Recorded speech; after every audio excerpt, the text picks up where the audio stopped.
Oh, we're live. It's Sunday. We're live. We made it. Even though we had to postpone this thing, what, 3 times? We finally made it. And we're Both of both us. It was both of tired. us. What's going Uh, on, JT? Not much, buddy. Recovering from yesterday. We So saw each other yesterday. We had the annual Billy's by the Bay Fluke tournament in Greenport, Eastern Long Island. that's right. It was a tough day. Tough day for everybody. Well, except for Glenn. Glenn's team got first and second, and they were not far off on third too. So they wound up winning, I think, right around 12 grand. They got 1,000 for first. That fish was, I want to say, 7.6. They got 500 for second, and that fish was in the sixes. And I think there were only two fish, and Glenn's group had them both. An angler on the boat, John the plumber, John Sedaris, got them both. And he had the 5 pound fish too. But the real money, as you know, JT, is in the Calcuttas, which are the Yeah. side bets with all the captains, and they won over $10,000 in that. So all in, they were close to at or right around $12,000. Amazing. Not bad for catching a couple of fluke. And Glenn's a really, really good guy. We see him out on the water all the time. Doc and I like to joke too that he like pops up out of nowhere. I was fishing Shinnecock on my boat one time last year, and he was right next to me. He just showed up.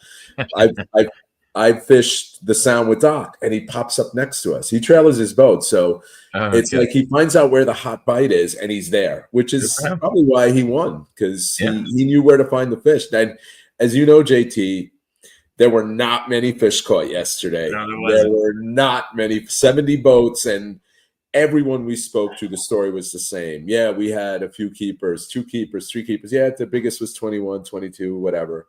It was a tough day. It It was a was a tough tough day. day. Very humbling. Very humbling day. Yeah, we started out. So we headed over from. We were supposed to show up on Friday night, but Windfinder had been calling for pretty hefty winds on Friday afternoon. So we nixed that. We said, okay, we'll head over Saturday morning. We left Old Saybrook around 5 o'clock. And as soon as we got out to the main river to head out towards Greenport, the fog was so thick you couldn't see anything. So we ended up, and there were logs everywhere and fish traps, lobster pot traps, and yeah. Yeah, and that's something people have to realize with this tournament. It's not just you, Greg Ziss, same thing. You're coming from Connecticut to Long Island. Now, it's a pretty direct line, right? You're just crossing the Long Island Sound, basically entering uh, Gardner's Bay first, then Peconic Mhm. Bay. It's still a decent ride, right? At least an hour, I would assume. Yeah, But the fog on Saturday was incredible. it was. Incredible.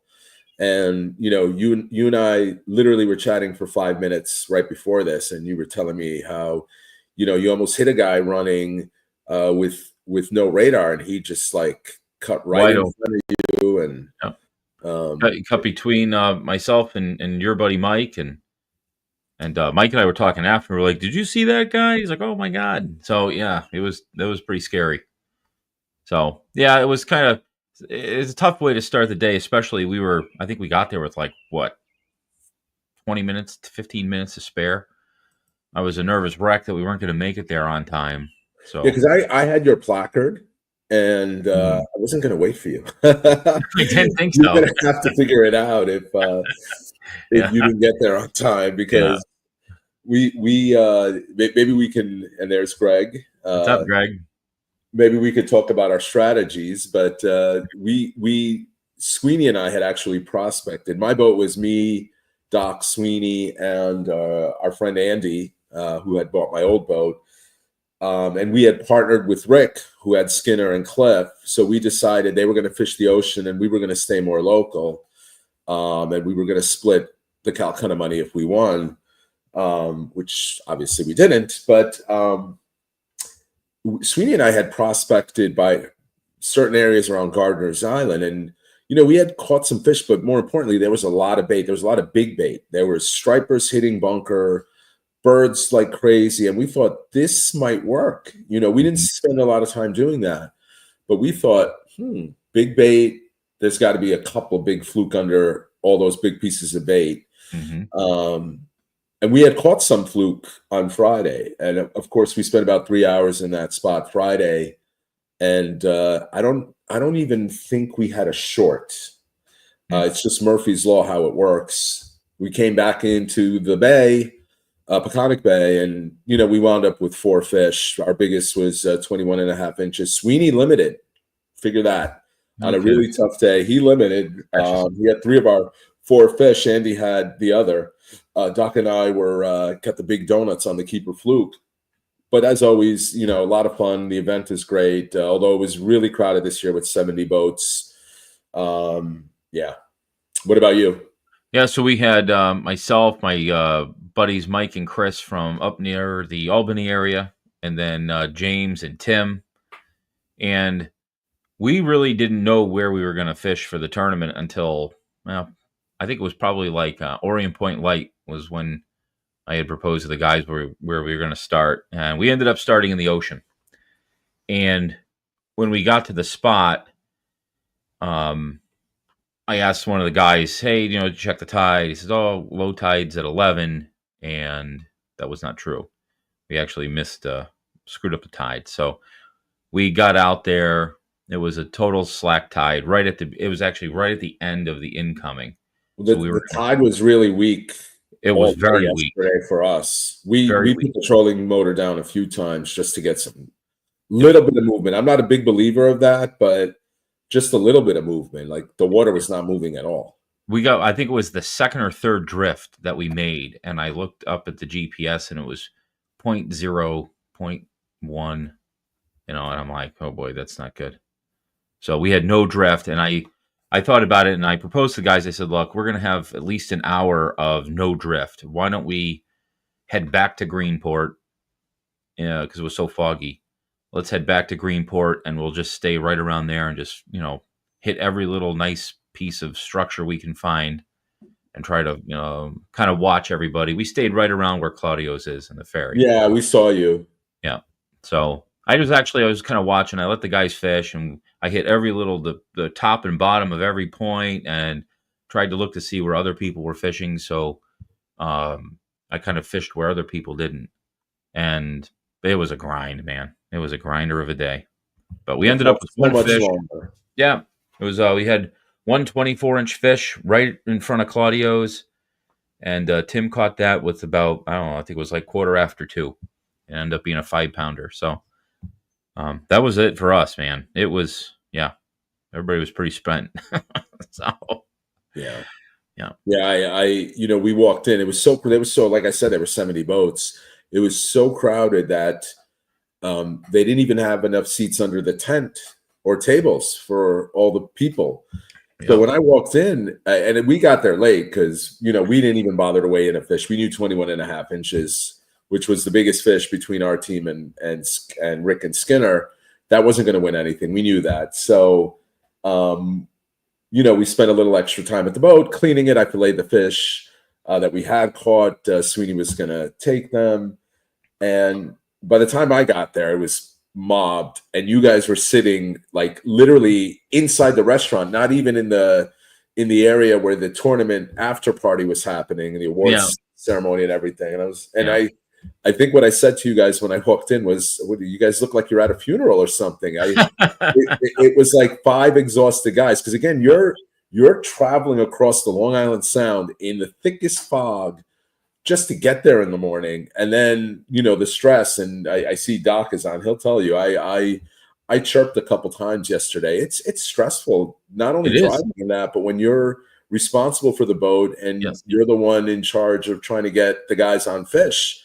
It's not a fun feeling.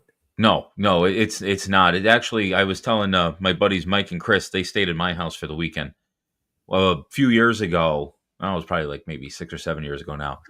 We ended up doing a bass tournament, a freshwater bass tournament in Alabama, and we headed back to Connecticut around, it was like 12:30 in the morning, and we drove right through the worst thunderstorm with tornadoes that I've ever seen.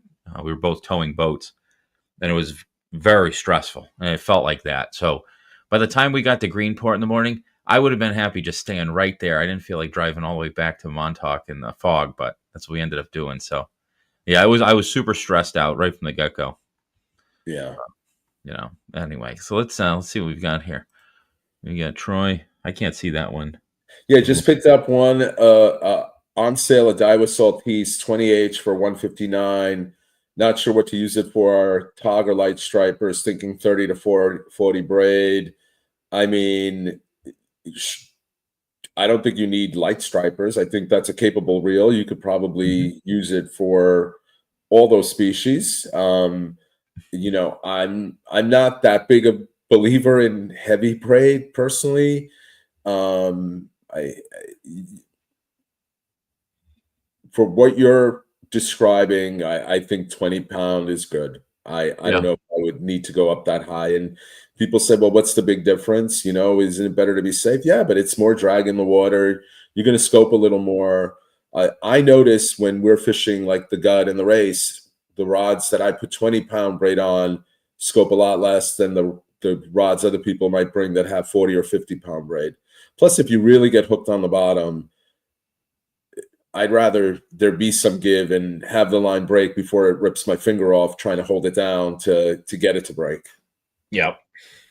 Yeah, I don't think you need to go higher than 30, but 30 is like probably the max. I agree with John. What is this here? There's Doc. Yeah, I don't know. He's giving coordinates for wire. Oh, for wire fish. Oh, he's making a joke. So I said Doc and I didn't have any keepers. At one point, we got the net because Doc was on something heavy, but he said it wasn't pulling. And it was literally a clump of wires. Really? It looked like almost like the wire harness in a car, but it probably weighed a few pounds. It was just a mess of wires that somebody must have just dropped in the water. Maybe Weird. it was by Gardner's Island, I think this was. Oh, no kidding. So yeah, so he's being very. Can I, Doc? You're gonna probably kill me. I'm going to tell a Doc story from today. So Doc got some good news. He had his cancer PET scan yesterday. He got the results today. Not yesterday. He had them 2 days ago. Got the results today. All clear. Thank God. And we're not even talking about that though. We're on the phone, and That's great. you know how we like to needle, Doc. You've been around us in person, Yes. and it's not just the videos where we're doing it for entertainment. That's the relationship we all have. Yeah. So one of my big jokes that I sprinkle in is Doc's affinity and love of pies. I once had him convinced when he and his wife were doing a trip to Saratoga that Saratoga was the pie capital of the world. So convinced was he of this that he was telling people this, and one of his cousins, I think, went to school up there and said, no, it's not. And he was adamant it was, just based on my word. So Doc says, oh, yeah, I got a couple things to tell you. One, I got peanut butter pie. Do you want half of it? I'm not going to eat the whole thing, blah, blah, blah. I'm like, no, I'm good. I don't want it. Oh, and two, my PET scan came in and it's clear. And I was like, do you realize how much your love of pies is? That you are prioritizing the peanut butter pie over your positive cancer news. Think about that. The pie came before the cancer screening. Good for him, man. That's so awesome. Great news. It is great news. That is great news. Well, we love Doc. He's a great guy. Very happy. That's good. Let's see what we got here. Let's see. I can't see the bottom of this one. Man, I gotta. If anybody wants to know why I keep looking left and right, I've got two screens going. So yeah. So Philly Man Pete is asking what the water temp was. Well, my transducer spit the bit over the winter on the thermometer part of it, the sensor that reads the temperature. So if you're asking me, it was 217 degrees. JT, I would imagine it was in the high 50s, maybe low 60s. Yeah, it was 60. I had 62. It was 64 in the sound coming across. 62 and a little touch over 60 where we started out. So it's getting to that temp. It's almost to that perfect temperature. So Yeah. yeah. Let's see. Mr. David asks, definitely a lot of stress making sure guys get on fish when you're the captain, for sure. Yeah, it is. It's very stressful. Very stressful. James Ryan said, I'm glad I didn't enter with the fog and no radar, and bottom line, no fish. So there, James, it's improving a bit. But yeah, it's certainly not what I'm going to speak for Peconic and Gardeners. It's not what it used to be, for sure. Yeah. Yeah. And Bill Siegel says, recently I experimented with chicken rigs for Fluke and felt like they were outperforming a bucktail teaser rig. Thoughts on where and when to use one or the other? There's no doubt, like for years, it goes back to that whole debate about, squid and spearing and gulp, right? We all caught fish using squid and spearing. I'm sure every one of us started with a high-low store-bought, Fluke rig. And chicken rigs work. Doc uses them a lot. He's caught big fish on them. I feel if you can manage the drift, a bucktail will outperform a chicken rig. That's my opinion only. At least on my boat with the trolling motor, rare is it that we get to a point where you're scoped so much that you got to go heavy lead. At that point, a chicken rig is going to far outperform a bucktail teaser. So there you go. That's my opinion. If the tide is strong or you can't hold bottom and you got to have extra weight on, chicken rig will work better. Otherwise, me personally, I like to stick with the bucktail teaser setup or just the bucktail if I'm going light. Yeah. Joey last year used the chicken rig a lot. He caught a lot of fish on it, and he's very confident in that now. And I think that has a lot to do with it also.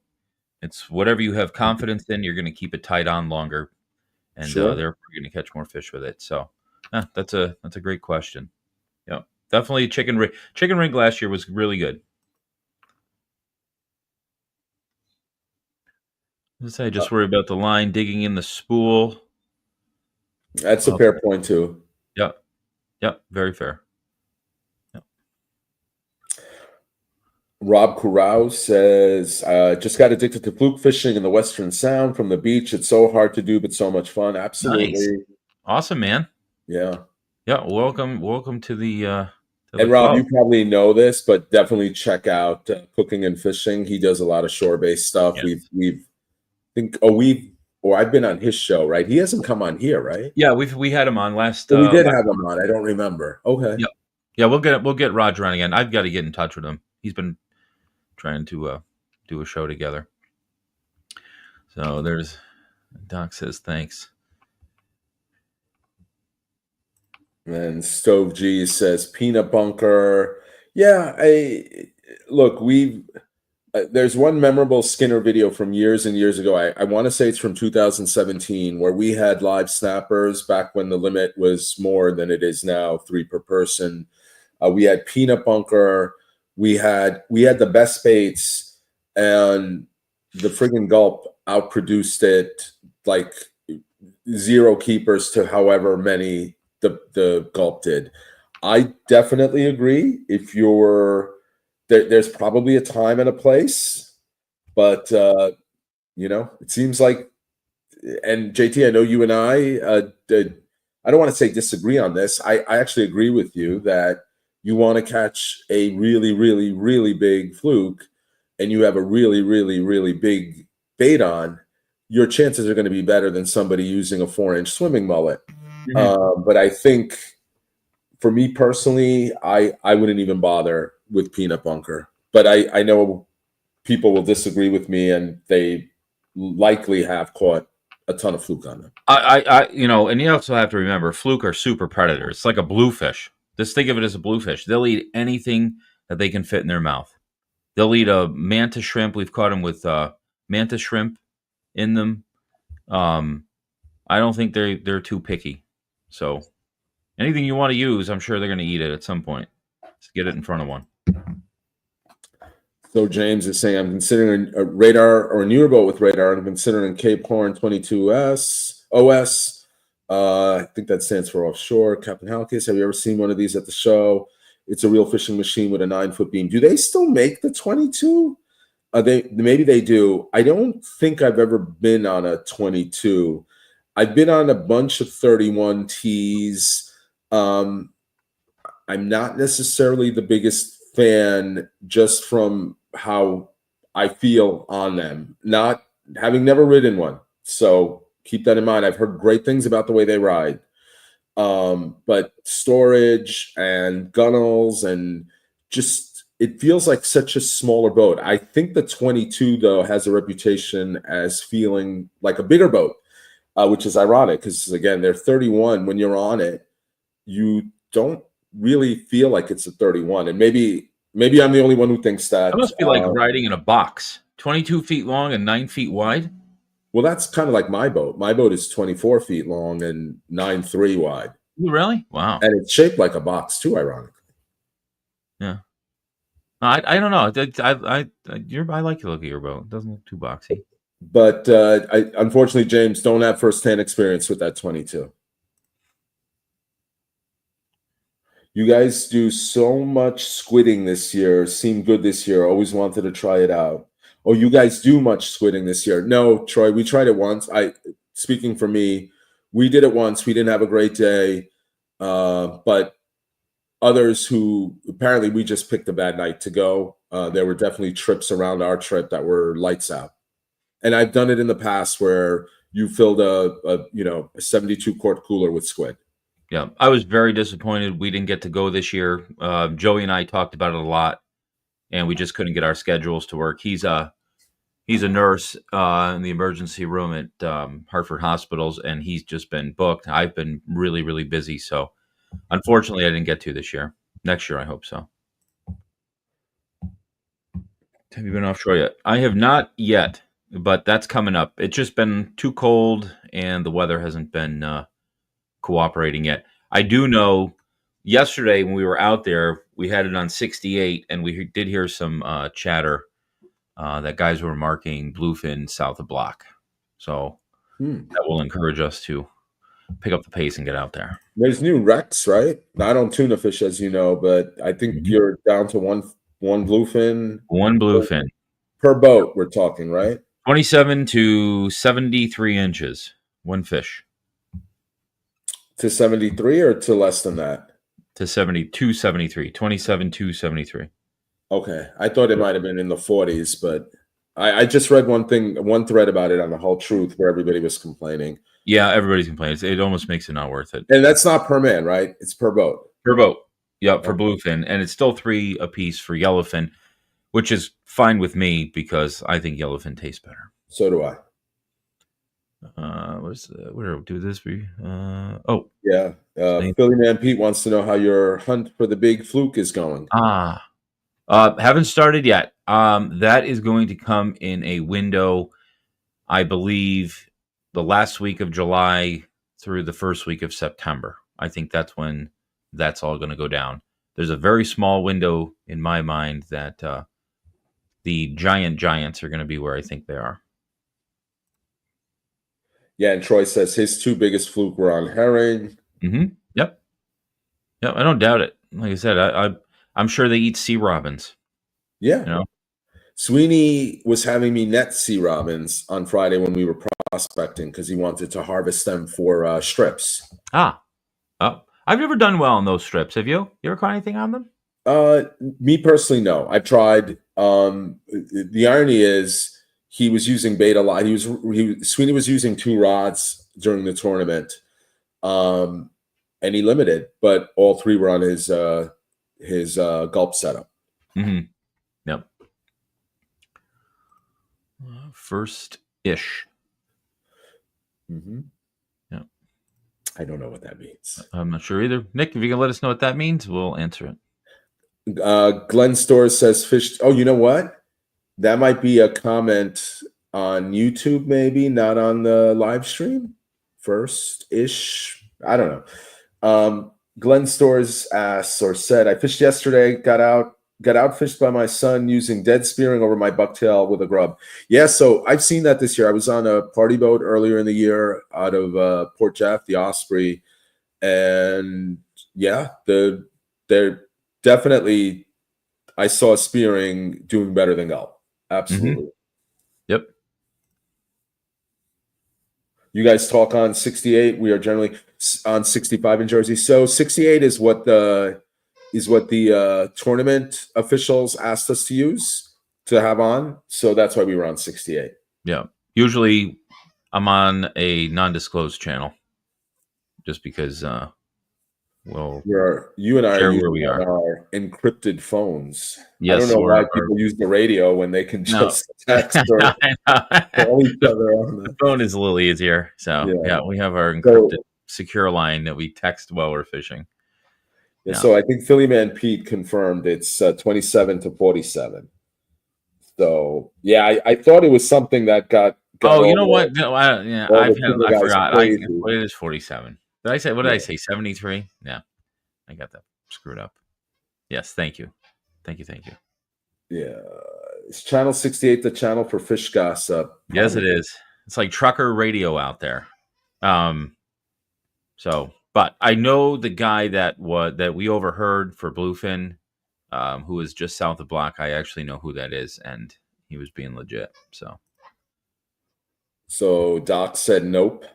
So I don't know what that means either. Maybe it's related to Nick's first-ish comment.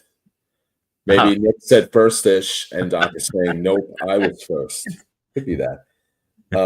Nick also says, I hear a lot of people saying Robin is good. I've yet to try it. I've tried it. I think it's good if you, like me, don't like fishy tasting fish. Oof. So it's almost like a tofu. I Tofu. mean that in a negative way. I mean it in like a bland, not fishy tasting, not my opinion particularly flavorful, but inoffensive. So if you don't like fishy fish, like my youngest niece hates fishy fish too. She inherited my fish tasting gene. She liked it when she tried it. I thought it was fine. Like if I wanted to fill up, I would eat it. But like most fish, other than tuna, I generally wouldn't even want it. No, Joey was actually. Do you know there was a time Joey loves it, and he actually went so far as to start looking into harvesting sea robin eggs as caviar because they're really popular. He's going to have a So company where he sold caviar. So I have a friend that I fished with for years, guy named Adi. He's a classically trained French chef, Greek kid, but classically trained French chef. Le Cordon Bleu in France Oh, is where Cordon. he got his chef's degree, which Doc, ironically, it's a harder degree to get than a dentist degree, but I'm going off track here. He once made for us. We kept some big spring sea robins that we caught in the bay while we were fluke fishing, and he cooked up that sea robin roe. And I tried to recreate it, and I couldn't. It was absolutely friggin' delicious. Really? Friggin' delicious. I would have it again in a heartbeat. Really? It was so good. That's what Joey said. He's like, you So got to good. eat it. I can't. It's like it's like veiny and everything. I can't. No, that the way he made it, oh my God, it was like if anybody's ever had like a Greek cheese called saganaki, which is like a fried cheese, it was like that. It was so good. You would That'll never be an know you were interesting video. eating fish eggs. We'll have to send him some sea robin roe, and have him do a cooking video for us. Oops. Back here. Yes, James wants our cell numbers. And Charlie's saying kayakers are usually on 71. Let's see. Participation ability. Oh yeah. So I've done like one tuna trip in the last 20 years, and it was last year on my buddy Jay's Boston Whaler. We went offshore for tuna. We fought a fish for almost 4 hours, lost it. The thing that shocked me, I think, more than anything else, besides the number of boats that were all in this one little area, 30 miles offshore, however far offshore we were, I don't remember now, was what these guys were saying on the radio. So it was shocking vile at times. Oh yeah, Racist stuff like I couldn't believe I was hearing. I mean, horrible. it's and absolutely right. Don't put them on if kids are on the boat is 100% right. Agreed. Agreed. Let's see what Rob's got on here. Is it cheating to put a spearing on a bucktail? No, it's Hell not. no. Go for it. Put him on there. Troy. Don't see anyone using porgy. Most of the big fluke I've seen a porgy in their belly or spit it out. They catch them from shore and small lake. But yeah, 100%. I know one of my good friends, the biggest fluke he ever caught, which was about 12 or 13 pounds, I can't remember, was caught on a porgy. Yeah. So the problem though is you'd have to use porgy strip.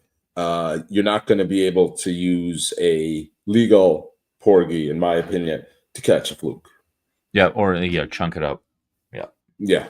Yeah. And Doc apparently is angry about something. Let's see, cornmeal and pan fry it. I'm sure that's about sea robin. Yep, and sea that's robin how roe. I think I did it. I that might be like one of the very few catch and cook videos I have on my channel. I might have a couple, but it was a sea robin catch and cook, and I think I did try to saute I remember seeing the that. roe.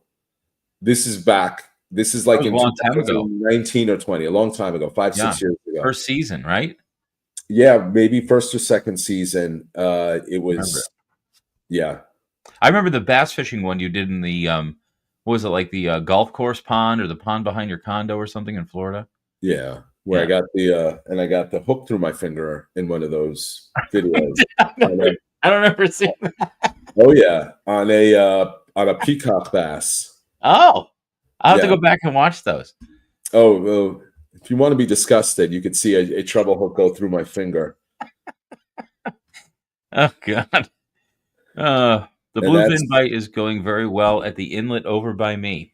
Nice, good for you. Yeah, and by the way, Mark's a new member of my channel. He came out on a charter almost 2 weeks ago now, and we're going out again. I think Father's Day, but Mark, hopefully you saw the video of our trip is on the members channel now. You can check it out.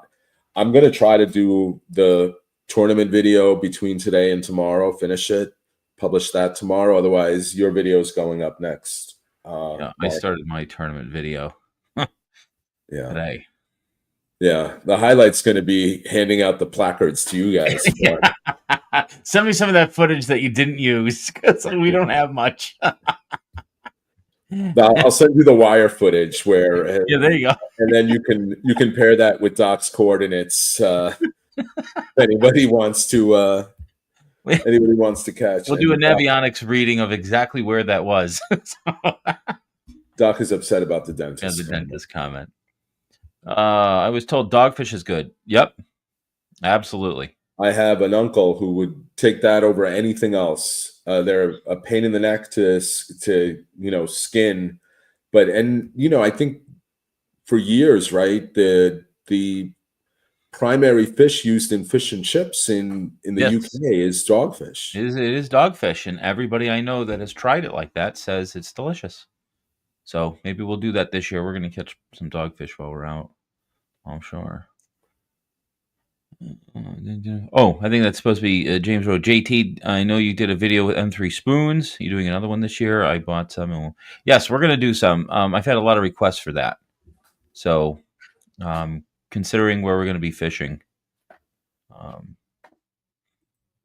definitely do another one of those videos. Doing the no hat look. Yeah, I had a hat on all weekend. My head was all itchy.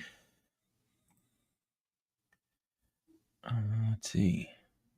Troy is saying, has a jerkbait, crankbait on a three-way rig ever been a thing? Yeah, like you're thinking, man.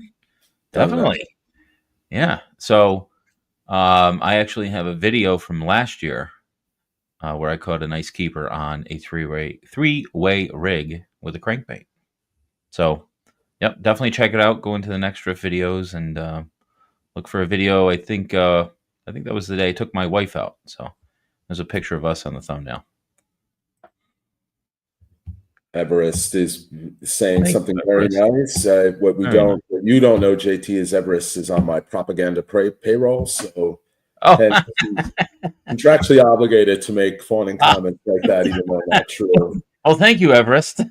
And then, of course, the next comment, um, he's naming restaurants now. All you have to do is mention food, Oh, and he will start telling you the best restaurant. So I presume he's talking about I think that could be a UK fish and chip shop.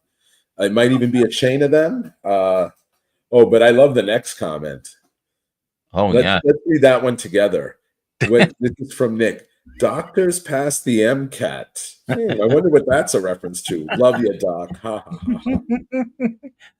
Anytime I hear that, I think of Meet the Parents.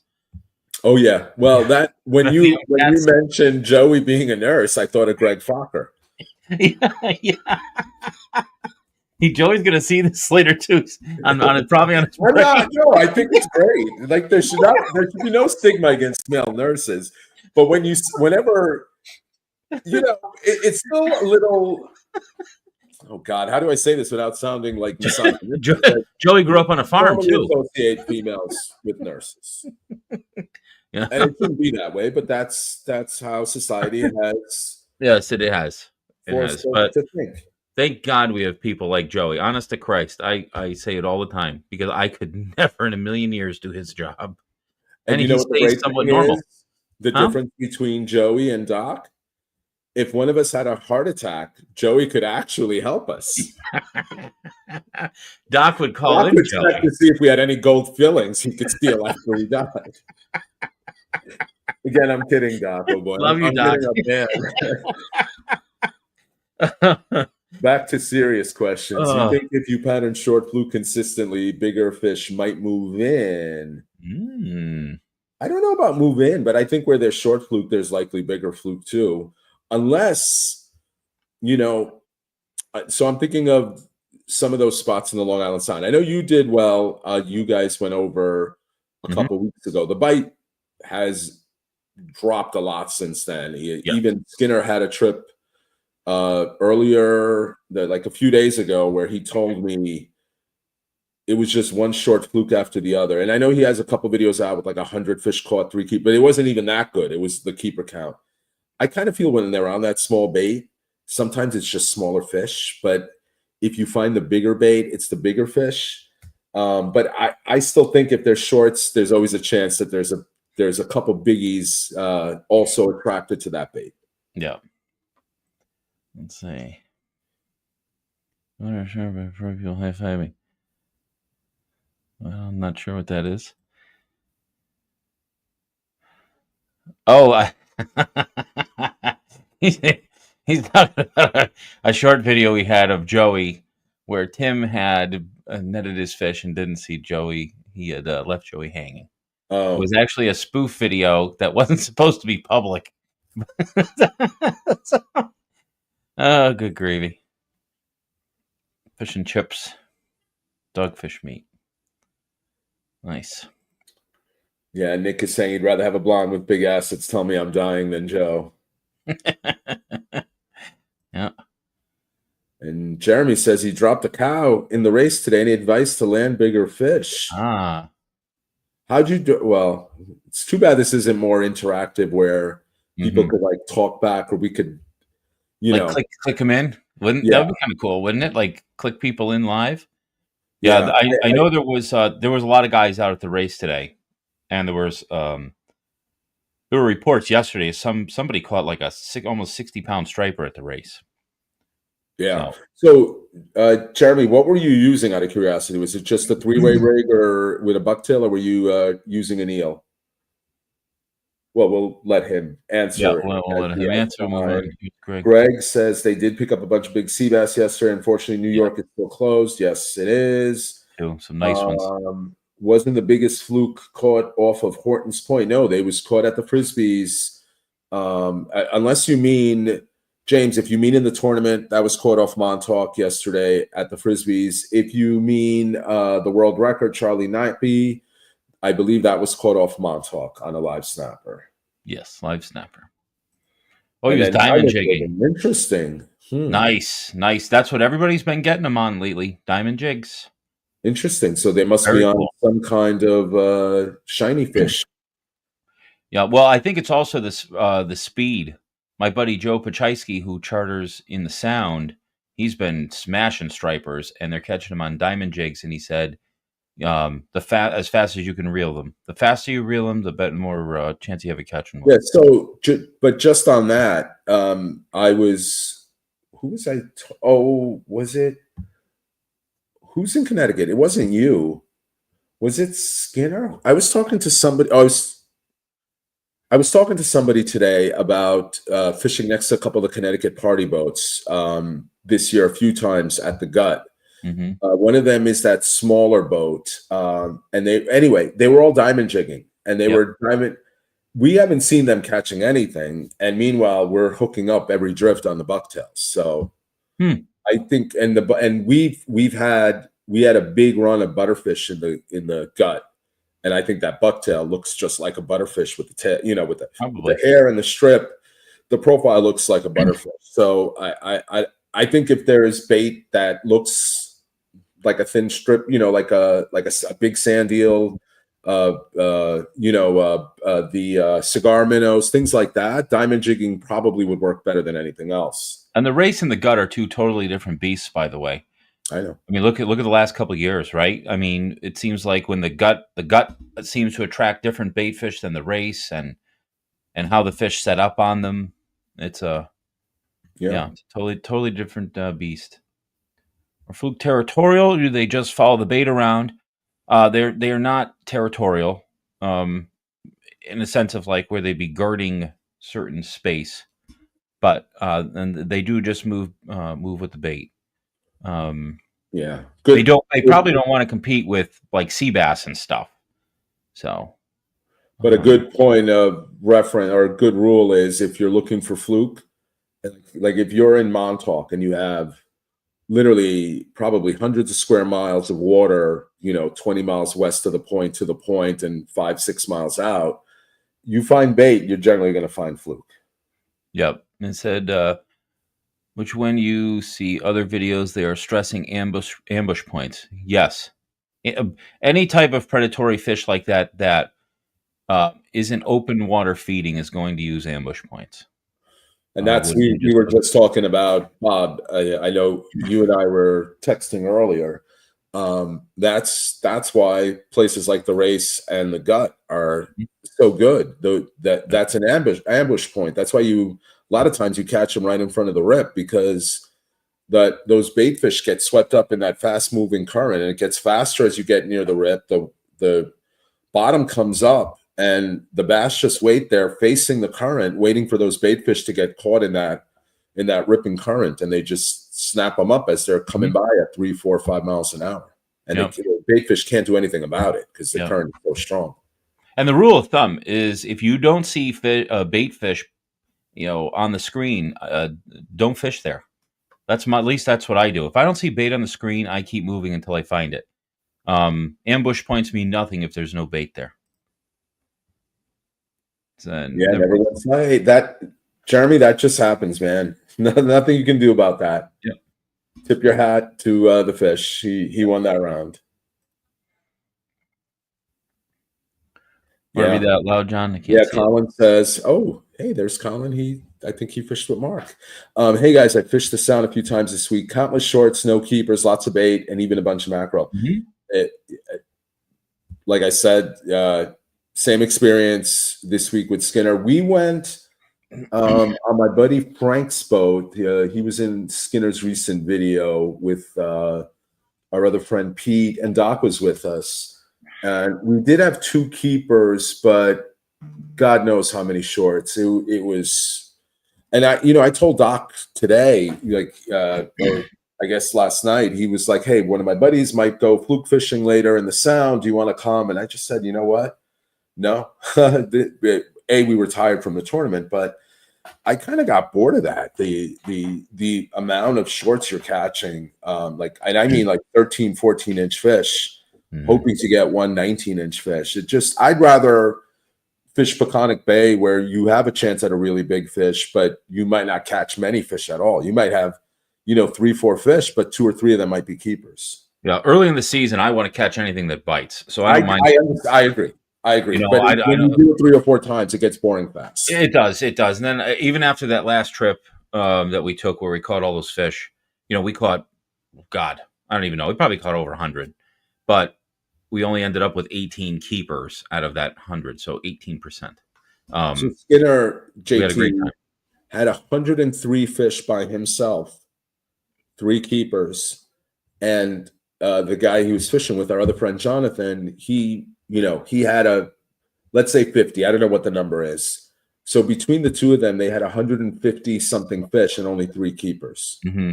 which They is were using those really tiny little gulps too. yeah, they because they're matching those little sand eels. By the way, when we were fishing there this week, a dragger came right through us, Oh, and we saw he emptied his nets, and the water was loaded with dead porgies and sea bass. that's terrible, man. Not sea bass, sorry, sea robins, dead Sea porgies robs, and and you sea get rid robins. of all those. Yeah. Well, still, it's Well, it, it, it's horrible. and he's not doing anything illegal, by the way. It's No, just, no, no. we're quick to blame these guys. They're feeding their families. If you want to blame somebody, blame the guys that make the rules. Yeah, no, I know. That's why I don't like the sea bass regs for Connecticut, where they have the 2 weeks where the party boats and the draggers can go smash on all the sea bass water, and the recreational guys can't. I don't agree with that. Makes no sense. JT, Uh, with the modified nappy rigs, particularly the squid rig, I think you uh, already said you really haven't done much of it yet, right? yeah, so we did a little bit of it yesterday. That was actually the game plan.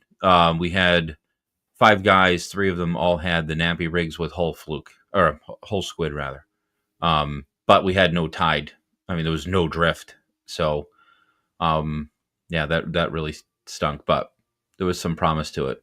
The new rigs, I'll be doing a video with those. They actually came out really, really well. They look great. No, Yeah. participation is just confirming you haven't really tried yet. Should I set the hook more than once if I think it's a bigger fish? I don't like that. I I, don't I like like the doing one that. set. Yeah.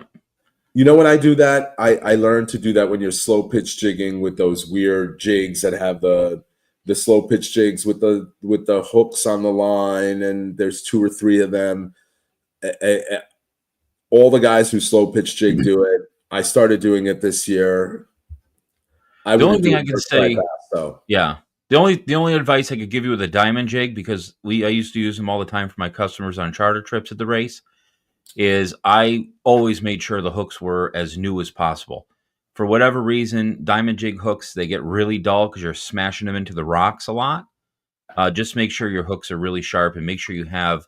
I would always put 2 really, I forgot what size they are, but the really thick split rings. I would put 2 split rings between the hook and the diamond jig itself, because it's a lot of weight flopping around there. And we used to use a lot of 10 and 12 ounces, and that's how you can lose fish, because there's so much weight. But James has a great question here. Is the race easier to fish? Can you get hung up?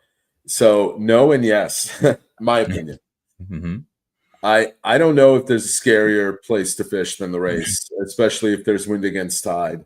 The race is a much bigger body of water. You have a lot more water flowing through it than the gut, and there are days just like the gut where the race is manageable and nice. There's days where we've turned around and gone to the gut because the race was just a scary place to be. So Scary place. Yep, you got to no, make not easier, and yes, definitely just as easy to get hung up there. Yep. It's the same kind of bottom. And the only time where I think the gut is a little bit scarier than the race is when there's a ton of boats at the gut. Oh, you are That correct. that's scary. You are correct. Yeah, that's scary. Because it's a smaller area, so Much they can, smaller, condensed area, it's like a parking lot sometimes. and people are just like every direction. Yeah. What's this question here? How do you feel? I was fishing a hole, dead low tide, no drift, pulled 3 nice flounder up, and both spot locks 2 feet away from me. What would you do? Say, I mean, I generally don't say anything. I pick up and move over a little. Yeah, I'm not confrontational typically with other boats. I usually say hi, how you doing, and that's about it. And take a picture. If you're catching shorts, do you change your approach to try for larger fish? That's John Hooker. Um, I mean, I would if it's just shorts, I would try a different area.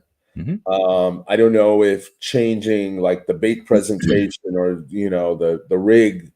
I don't know if that would help, but I would just generally look for a different spot if I knew there's keepers around to be had. This year, using Peconic Bay as the reference, if I was catching shorts in an area, I would stay there because their fluke have been hard to find in Peconic Bay, and you would just hope that weeding through some shorts will land you a keeper. Yep. I use the 10-foot rule. So I'll move in 10-foot increments deeper. Usually if you're catching a lot of shorts in say 65 feet, you move to 75 feet, and then you move to 85 feet and so on. And usually if there's smaller fluke around in an area, there's going to be some bigger ones close by. I really believe in my heart of hearts that the really big fluke aren't going to go in and compete with a bunch of smaller ones. The smaller ones are so much faster. So try that out. The 10-foot rule. JT, JT. have you been fluke fishing over on the Connecticut side of the Sound? Haven't seen any videos from your side of the Sound. Yep. The Sea Fever just got in the water last week.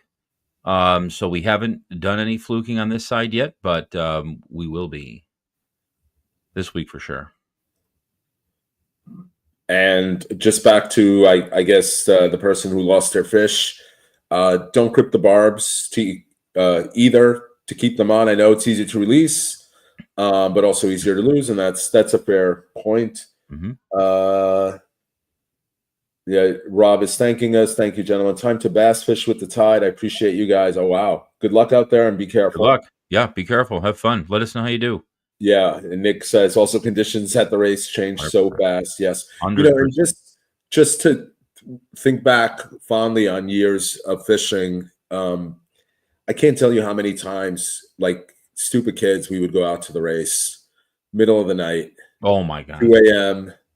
No radar, little in the way of electronics back then, and you can't even. You could hear the rips, but couldn't see them. And there were times we just picked up and left and went to the gut because the rips were that bad. Just the fact that we're still alive all these years later after some really stupid decisions that we made, not thinking how dangerous it was what we were doing on like small boats. Just incredible. Yeah. No, thank you. It's scary enough in the day. Yep. I think they like to be around big boulders. I think that's true of a lot of fish. I know there's a captain out here who still owns the New York State striper record, Bob Rashetta. He runs a charter out of Orient called the Rainbow Charter. He's probably the best striper fisherman in our local waters, my local waters.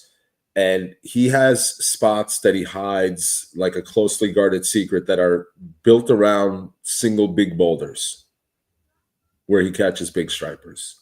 But same for fluke. I think that's on the Connecticut side. That's where the guy caught the world record over at, what is that, Southwest Reef, I think, over off of Clinton. Really? Yeah. I didn't know that. I know. 80-something pounds, or was it 83 pounds or something crazy? That was, he claims, caught on boulders over there somewhere. Yeah, James, thanks for your insight. I'm going to be at the Gutter Race Friday, weather permitting. Good luck. Nice. Fog in the gut is way sketchier. Yeah. So, Dave, yes, good point too. I didn't think of that. Fog in the gut is very sketchy. Going back to JT's point, it's a narrow body. If there's a lot of boats there. I have a video on my channel from maybe last Monday or 2 Mondays ago where it's my buddy Andy and I, and we get to the gut, we shut the boat down or we put it in neutral, and you just hear the foghorn of the ferry going from Oregon to Connecticut. And I could see it on the radar, but it's a scary feeling when there's that many boats around you in a small area and you can't see poop. On the way back in from Greenport yesterday, we were going through the gut, and it was like pure fog on the way back home. And I could see it on the radar, and it was like, and the foghorn went, and all of a sudden he just it's eerie. Appeared. Holy moly, is that scary? It's so creepy. Yeah. I Yeah, think we've I all think done stupid stuff. participation in the trophy Yeah, is saying what we all know. I think we've all done stupid stuff in our youth. yeah. If anybody has any more questions, make sure you get them up. Halkias and I will be glad to answer all of them. But yeah, it's hopefully the weather pattern starts to change for the better, and the fishing starts to stabilize and get more predictable, which it will. I think we go through this every single June. Beginning of June's always tough. It's Yeah. it's hit or miss. So And I'm optimistic. Um, there seems to be activity already in Montauk this year, way earlier than last year. way earlier. Hoping it's a sign of a good season to come. Yep, I And Doc, agree. Doc has a thought. Fluke are predators, and the race and the gut are loaded with bait. Slower tide there. I wonder if Fluke. 100% positive they do. Doc, that's a you and me trip, buddy. I agree. We've been talking about that Colin, for a while. Colin asked, "Have we tried Squidrex for Fluke yet?" I have not. The problem, Colin, with the Squidrex Doc, I bought the really light Squidrexes. I think he might have tried them as a teaser. Um, they dart so much, so it's hard to get a good drift with those guys where you're consistently bouncing them off the bottom. Uh, Both Skinner and I have tried them for striped bass with no luck, unfortunately. I think where they're gonna shine is if you're fishing for sea bass and you put a couple of those on. I think sea bass are the closest thing we have to red grouper, meaning an absolutely stupid fish. Red grouper have to be the dumbest fish I've ever fished. Sea bass might be a close second. You could drop anything and a sea bass will hit it. And I know they love squid, and I think it's going to fool them. So I think it would work for that. I don't necessarily think it's going to be something in our arsenal for anything else. Yeah, I've never seen anybody catch anything on it. You like using three-way rigs for Fluke? Yeah, I mean it's still a viable option. I think a lot of people obviously are still using gulp, but we're going to make three-way rigging for Fluke famous again. And Charlie's asking, we don't have south winds and upwelling like last year. I made that point to somebody recently that the fact that we're already seeing decent reports out of Montauk, where we didn't get that till literally we got some north winds in late August last year, and it seemed to settle things down. I think that's a great sign. Yep, agreed. Great observation. So Doc caught a mackerel and a mundial on a teaser Squidrex. Now, I think he either meant sundial or mundial is a type of pie we've never heard of, but I believe he means sundial. Oh, and he corrected himself. Sundial. Type of pie. Oh, is this one? Fish, after I got my limit of bass, and always did pretty good, especially the herring. Nice. Yep. Yep. Usually, anywhere you're going to find sea bass, you'll find Fluke around somewhere. Usually, 6 Mile Reef, by the way, if anybody is on the Connecticut side or the New York side for that matter, during sea bass season, you can sneak away like around the edges of where you catch sea bass, and you'll find good Fluke. So, if anybody has any other questions, get them up soon. We're going to wrap it up here in probably another minute. And I know I am exhausted. It's been a long weekend. Let's see. A couple more questions came in. One from Willie. We went out 2 weekends ago, caught 78 fluke out of Fishers, not a single keeper. Went to 18 3/4. Yeah. Yep. That's very typical for fishers also this time of year. Lots of shorts. They're chasing little squid. B says he just got a kayak for fishing. Any tips? Wrong guys, I think. Yeah. I don't have any. I've only kayak fished once. I have a video of it on my channel. I think the title is Fat Man in Little Kayak. It was not a comfortable experience for me. I did not particularly enjoy it. I know a lot of people who own kayaks have told me they'll make me change my mind.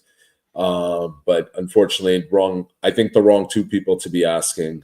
Let us know. Yeah, if you live in Connecticut, Niantic Bay I know is very popular over towards like Millstone and stuff like that. Yeah, let me get That's to that again. Jay, who we were talking about with the Boston Whaler and the tuna trip last year. He's giving us a report: 40 weak fish, but only 2 keepers, no bass, bitey fish, Peconic Bay. Jay, you got to run out to the gut, man. I Yeah, think but that Jessup spite's done. yep, yep. My low keeper ratios. Yep, Yep. absolutely. I hope it's going to be a great season. It's already started up pretty well. John, are there days where gulp doesn't work well? What options do you consider? Yeah, Well, I the mean, there's question is the Gulf days. not working well because the fish aren't there, the Mhm. fluke aren't there, or they're just not into it. I don't have other options personally. JT, I know you're more of a bait guy than I am. Yeah. Honestly, if you're not getting bit on gulp, um, change fishing spots because there's just nothing going on there. Switching between gulp and bait's not usually going to make a difference. To be honest. And Charlie is offering to help B out with the kayak stuff. I know Charlie Nice. kayaks. Yeah. B is you put up here Staten Island. Oh, a bit late to live stream. How's the bite at the race been? Oh, that's been solid. Supposedly it's picking up. Which side of Fisher's front or north? North or south? I'll let Yeah, somebody else that one. I mean, the only spots I've ever fished are the south side. Yeah. Me personally, but you that's more your area than mine. I We don't had think some that area. spots I on the would north side prefer of Fluke. Fishers, but nothing great. So there's on the Kega side. The Voodoo Shrimp has been doing well in catching. Oh, that's interesting. That might be worth trying. Oh, interesting. I like the screen name too. Something smells fishy. That's really Yeah, cool. that's very cool. Great name. Bait So to suck someone should up. make a bait to suck up gulp juice. Yeah, I mean, but Troy, you say that. I know I think you're being a little facetious there, but that's the beauty of gulp, right? That's the whole trick. They whatever that material is, right? Yams. It's the Japanese yams. That's what we've Japanese heard. yams. Really soaks up that juice, and that's all it is. And the most of the other baits just can't absorb it and maintain it, like that proprietary material that gulp uses. Mm-hmm. And neither one of us are on anybody's payroll for gulp. Yep. Even Skinner, despite what everybody thinks, does not get paid a penny by Berkeley to endorse gulp. Berkeley doesn't need to pay anyone to endorse it. Let's see. Tipping gulp and bucktail and bulk bluefish strips. Yeah, you know what? We find when we use bluefish, we get a lot of sand sharks. Yeah, dogfish. My personal experience with using bluefish strips, I don't know why it attracts sand sharks, but it seems every time we fillet a bluefish to get strips, that's what happens. Hey, whatever works for you. I think that's terrific. Yep. And that's definitely for you. Can we get a whole Ah, squid rigging video? yes, we will. I plan on doing lots of rigging videos, and luckily, the marina that I'm at this year has brand new docks that are well suited for doing some bait rigging and all that sort of stuff. As far as where I can place the camera, so absolutely 100%. Yeah, and Jay just says yams for sure. They aren't plastic. Jay Fisher says, "Do you guys have any experience with fish bites?" I don't.